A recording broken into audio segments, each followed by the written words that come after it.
Time now, 11 minutes past 6. Tomasz will have the weather for us shortly, and of course, Ore will have the latest in the sport.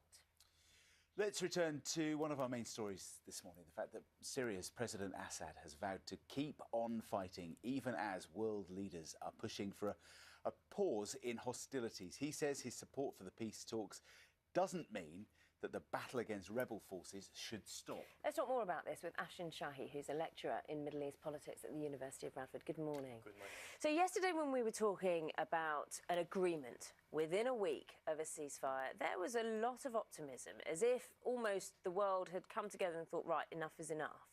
Yet now the backlash begins, doesn't it? And we hear that Bashar al-Assad is determined to bring or agreeing peace to the country, but he's still going to keep fighting. He's not backing down. Yes, I mean, I'm not even sure if there was a great deal of optimism yesterday.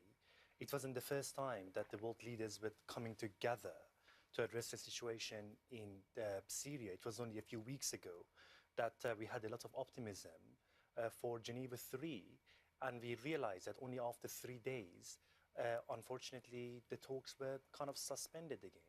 And yesterday, I mean, there was an agreement, and the agreement so far is on the paper. Yes, there is an agreement to get aid to some of the most kind of affected areas, besieged areas in Syria, but without a proper kind of political compromise from every single side, it would be almost impossible to envisage if that conflict management could ever be implemented. And so on one side, you've now got President Assad saying, well, this doesn't necessarily mean I'm going to stop. The rebels also are indicating on the other side that they don't see any need to stop for the moment. So this is an impossible ceasefire, isn't it? Yes, I mean, it's going to be very unrealistic. And the main reason is that, I mean, over the last 6 or 7 months, I mean, you haven't had a clear winner or loser on the ground. And pretty much this has been the case over the last 5 years. However, over the last 3 weeks, we're beginning to see a bit of shift, something that I would call maybe a turning point in Syria in favor of Assad. And obviously, Assad is receiving a lot of support from Russia and the Iranian forces and Hezbollah. And particularly over the last week or so in northern Syria, he's been making a bit of progress. And obviously, he wants to use this as a momentum. And of course, he wants to negotiate, but he wants to negotiate from the position of power. That's why, as far as he's concerned, this is not a very good idea to stop right now. But the Russians and the US have said that they're willing to talk or work with opposition groups. Isn't that surely a positive sign?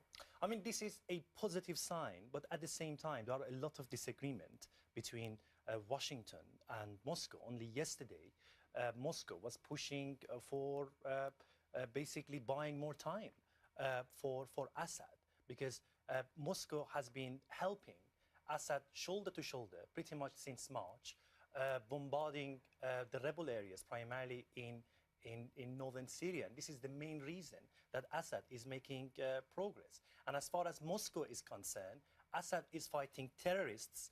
And as Assad himself said yesterday, there is a difference between negotiation and fighting terrorism. And as far as he's concerned, that he wants to keep fighting terrorists until the last city is liberated by the Syrian military. Frustrating. We just seem to be making baby steps towards an uninevitable peace almost. Afshin Shahi, thank you very much for talking to us this morning. My pleasure. The time.